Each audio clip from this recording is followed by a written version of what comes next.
বামন্দি এলাকার মন্দির গ্রামে এলাকায় একটি বসত বাড়ি থেকে 5 জন টাইলস মিস্ত্রি কাজ করার সময় তাদের মধ্যে 2 জন ব্যক্তি যোগসাজশ করে উক্ত বাসার বারান্দায় মাটির নিচে পুঁতে রাখা অনুমান 11 ভরি 14 আনা গয়না, যার বাজার মূল্য আনুমানিক 30 লক্ষ টাকা তারা যোগসাজশ করে নিয়ে পালিয়ে যায়।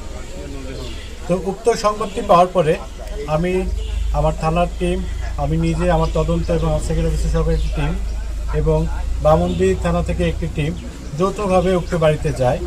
উক্ত বাড়ির বিভিন্ন সিসি ফুটেজগুলো আমরা পর্যালোচনা করে নিশ্চিত হই যে কোন 2 জন ব্যক্তি এটির সাথে জড়িত। তো আমরা উক্ত দিন 4 জনকে আমাদের হেফাজতে নিই, 3 জনকে জিজ্ঞাসাবাদের জন্য রাখি এবং 1 জনকে সাথে করে আমরা কুষ্টিয়া জেলার কুমারখালী থানা এলাকায় আমরা একটি অভিযান পরিচালনা করে মূল যে সাসপেক্ট আমাদের যে মমিন, তার একটি সেকেন্ড কন্ট্যাক্টে উদ্ধার করি। এই মাঝখানে আপনাকে বলে রাখি, মমিন একটি ধূর্ত প্রকৃতির অপরাধী।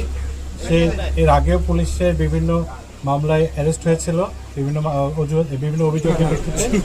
তো সে মোবাইল ইউজ করে না, সে নিজেকে পুলিশের হাত থেকে সেভ করার জন্য কোনো প্রকার ডিভাইস ইউজ করে না। তো তাকে পাওয়াটা আমাদের জন্য খুব একটা চ্যালেঞ্জের ব্যাপার ছিল। তো আমরা যে একটা গোপন তথ্য পেয়েছিলাম যে কুমারখালী থানা এলাকায় একটা বন্ধু তার আছে, যে তার ঝিনাইদহ তার শ্বশুর বাড়িটা ছিল এবং সে সেখানে ঝিনাইদহতে শ্বশুর বাড়িতে অবস্থান করছে বলে আমরা একটা প্রাথমিক সূত্র পাই।